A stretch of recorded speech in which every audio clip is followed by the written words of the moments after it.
বুবলাইয়ের কথায় প্রচন্ড রেগে গিয়ে বুবলাইকে ইচ্ছে মতো মেরে উচিত শিক্ষা দিল নতুন। অবাক হয়ে গেল সবাই। হ্যাঁ বন্ধুরা, এমনটাই দেখা যাবে, তাই সম্পূর্ণ জানতে ভিডিওটিতে লাইক দিয়ে চ্যানেলটি সাবস্ক্রাইব করে দেখতে থাকুন। গল্পের শুরুতে দেখা যাবে মিঠি ওর বন্ধুদের সঙ্গে ক্যান্টিনে যায় দেখা করতে। তখনই মিঠির বান্ধবীরা মিঠিকে বলে, কিরে মিঠি, তোর কি শরীর খারাপ নাকি, নাকি মন খারাপ? তুই এভাবে চুপচাপ আছিস, তোকে অন্যরকম লাগছে। তখন মিঠি বলে, না না, আমি ঠিক আছি। কেন মন খারাপ থাকবে বল? তখন ওর বন্ধুরা বলে, তোর বিদেশ যাওয়ার কি খবর? তখন মিঠি বলে, চেষ্টা করছি, দেখি, দরকার হলে তার আগে একটা চাকরি খুঁজে নেব, চাকরির জন্য অ্যাপ্লাই করব। চাকরিটা হয়ে গেল তো খুব ভালো, তারপরে না হয় বিদেশ যাওয়ার জন্য চেষ্টা করব। তখন ওর বান্ধবীরা বলে, আচ্ছা ময়ের কি খবর রে, ওদের কি বিয়েটি হয়ে গেছে নাকি? তখন মিঠি রেগে যায় আর বলে, আচ্ছা এসব কথা বলার জন্যই কি আমাকে এখানে ডেকেছিস? ময়ের কি খবর আমি কি করে জানবো? তখন ওর বান্ধবী বলে, না না, আসলে মৌ তো তোর কাজিন হয়, সেজন্যই বলছিলাম যে প্লুটোর আর ময়ের কি বিয়েটা হয়ে গেছে নাকি। তখন এই কথা শুনে মিঠি প্রচন্ড রেগে যায় আর বলে, শোন, প্লুটোর ব্যাপারে না আমি কোনো কথাই শুনতে চাই না। যে লোকটা একটা মেরুদণ্ডহীন, চরিত্রহীন, তার সঙ্গে কোনো কথা বলতে চাই না আমি। তখনই মিঠির বান্ধবী প্লুটোকে পিছনে দেখতে পায়, দেখে মিঠিকে আটকায় আর বলে, দেখ, এখানে প্লুটো আছে। তখনই মিঠি বলে, তোরা প্ল্যান করে এখানে এনেছিস না? তখনই ওর বান্ধবীরা বলে, না না, এখানে যে প্লুটো আসবে আমরা তো জানিই না। তখনই প্লুটো বলে, হিরে, আমরা তো একসঙ্গে পড়াশোনা করেছি, আমরা তো সবাই ভালো বন্ধু ছিলাম, তাই না? এখন হঠাৎ করে আমাকে দেখে সবাই তোরা মুখ গোমড়া করে আছিস কেন? তখনই মিঠির বান্ধবীরা বলে, দেখ, তোর ব্যাপারে না অন্যরকম একটা ধারণা ছিল, কিন্তু তুই এতটা যে পাল্টে যাবি, ব্যক্তিত্বহীন হবি, সেটা আমরা বুঝতে পারিনি। তখনই দেখা যাবে প্লুটো এগিয়ে আসে, এগিয়ে এসে বলে, আচ্ছা, আমরা তো একসঙ্গে পড়াশোনা করেছি, আর তাছাড়া আজকে আমার লাইব্রেরিতে একটা কাজ ছিল, সেই জন্য তো এসেছি। তখন এই কথা শুনে মিঠির বান্ধবীরা বলে, তাই নাকি, তুই আসবি জানলে আমরা এখানে আসতাম না। তখন প্লুটো বলে, কেন?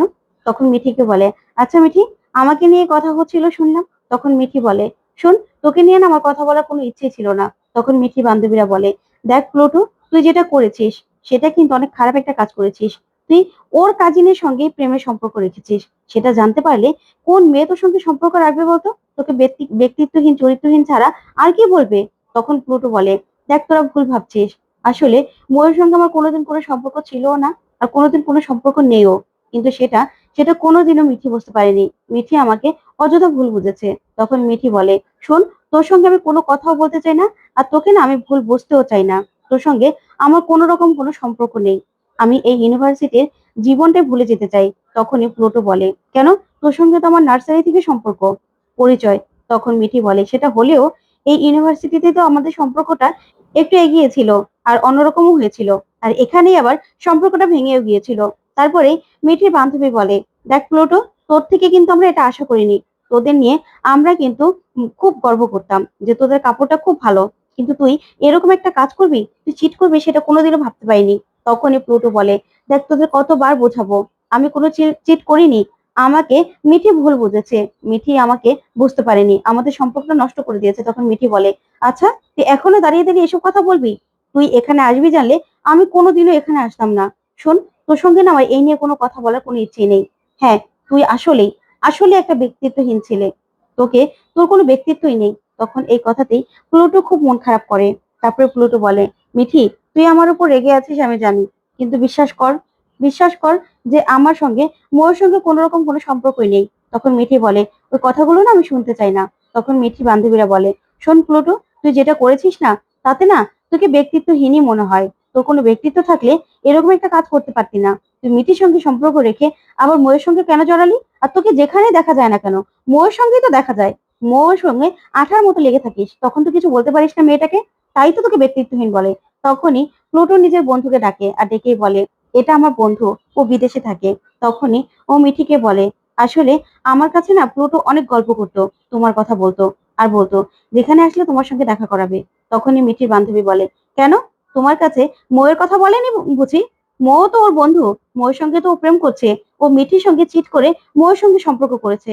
তখনই প্লুটোর বন্ধু বলে, দেখো, আমার বন্ধুকে তো আমরা চিনি, আমি চিনি, তোমরা ভুল বুঝছো ওকে, ও এরকম একটা কাজ কোনোদিনও করতে পারে না। তখন প্লুটো বলে, দেখ, তোরা না আমাকে ভুল ভাবছিস, শুধু শুধু অযথা আমাকে অবিশ্বাস করিস না, ভুল ভাবিস না, বিশ্বাস কর, তোরা আমার কথাটা বিশ্বাস কর। তখনই মিঠি বলে, শোন, তোর কথা না বিশ্বাস করার আমার কোনো ইচ্ছে নেই, যা করার তো করেই ফেলেছিস। এখন আর বিশ্বাস অবিশ্বাসে তো কিছু নেই। এই বলে সেখান থেকে রেগে মিঠি চলে আসে। ওদিকে দেখা যাবে কমলিনী নতুনের সঙ্গে দেখা করে বাড়িতে আসে। তখনই চন্দ্র কমলিনীকে আটকায় আর বলে, কমলিনী, তুমি এত রাত করে কোথা থেকে আসলে, কোথায় গিয়েছিলে তুমি? তখন কমলিনী বলে, কেন, তুমি কি আশা করছো যে তোমার কাছে আমি কোনো রকম কোনো কৈফিয়ত দেব? না, তুমি এত কিছু করার পরেও তুমি কি করে ভাবো যে তোমার কাছে আমি কোনো রকম কোনো কৈফিয়ত দেব? আমি যা খুশি তাই করব, আর আমার যেখানে যাওয়া দরকার আমি যাব না? তখন এই কথা শুনে অবাক হয়ে যায় সবাই। তখনই ঠাম্মি বলে ওঠে, শোনো বৌমা, আমার ছেলের সঙ্গে তুমি এরকম ভাবে কথা বলতে পারো না। আমার ছেলে কিছুই করেনি, তুমি অযথা আমার ছেলেকে কেন দোষারোপ করছো? কেন করছো আমার ছেলের সঙ্গে এরকম? শোনো, আমরা ভালো মানুষ বলে তোমাকে এই বাড়িতে এখনো থাকতে দিয়েছি। তখনই বাবিল, কুর্চি সহ সবাই সেখানে চলে আসে। তখন কুর্চি বলে, মা তুমি এবার চুপ করবে? তোমার না এবার কথা বাড়াবাড়ি হয়ে যাচ্ছে। তখন ঠাম্মি বলে, কেন চুপ করবো? চন্দ্র তো বললো, সব কথা বললো যে ওর সঙ্গে কি ঘটেছিল কি না ঘটেছিল, আর সব সত্যিই তো বলেছে। তাহলে এখনো আমার ছেলেটাকে অবিশ্বাসে কি আছে? তখন কমলিনী বলে, আচ্ছা মা, আপনি তো এতটাও বোকা নন যে আপনি আপনার ছেলের এই বোকা বোকা কথাগুলো আপনি বিশ্বাস করবেন। কারণ আপনি যদি এতটাই বোকা হতেন তাহলে এতদিন তো সংসার চালাতে পারতেন না। তখন কুচি বলে, ঠিক বলেছো। আচ্ছা মা, তুমি একটু বেশি বিশ্বাস করছো না দাদাভাইকে? আমি কিন্তু বিশ্বাস করছি না, দাদাভাইয়ের একটা কথা আমি বিশ্বাস করিনি। তখনই চন্দ্র বলে, আচ্ছা কুর্চি, যার জীবনে এই ঘটনাগুলো ঘটে একমাত্র সেই বুঝতে পারে। তখন বাবিল বলে, কেন বাবা, এই 20 বছর তো তোমার কোনো কিছুই নাকি মনে ছিল না? তাহলে তুমি সব ঘটনাগুলো পরপর সাজিয়ে কি করে বলছো? তোমার তো কিছু মনে থাকার কথা নয়, তুমি তো অসুস্থ ছিলে, তাহলে এই কথাগুলো কি করে বলছো? তখন এই কথা শুনে চন্দ্র চমকে যায়। তারপরে চন্দ্র বলে, হ্যাঁ বাবা, আমার মনে ছিল না তো, কিন্তু পরে তো আমার মনে পড়েছে। তখন এই কথা শুনে বুবলাইও তাকিয়ে থাকে। তারপরে বুবলাই বলে, আচ্ছা, এত কথা কি দরকার? তুমি আমাদের বাবা, আমাদের বাবাই থাকবে, আর আমরা তোমাকে বিশ্বাস করি বাবা। তুমি না আমাদের ছেড়ে কোথাও যাবে না, কোথাও যাবে না তুমি। তোমাকে আমরা আর হারাতে চাই না। আর ব্যাস, এই নিয়ে আর কোনো কথাও হবে না। তখন চন্দ্র বলে, বুবলাই বাবা, তুই আমাকে বিশ্বাস করলে কি হবে?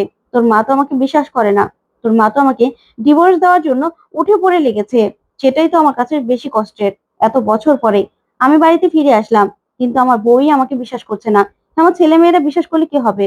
যার জন্য আমি এত বছর পরে ফিরে আসলাম, সেই তো আমার সঙ্গে সংসার করতে চাইছে না। সে তো ডিভোর্সের লয়ারের কাছে ছোটাছুটি করছে। তখন কমলিনী বলে, শোনো চন্দ্র, এগুলো নিয়ে না কোনো কথা বলার কোনো দরকার নেই।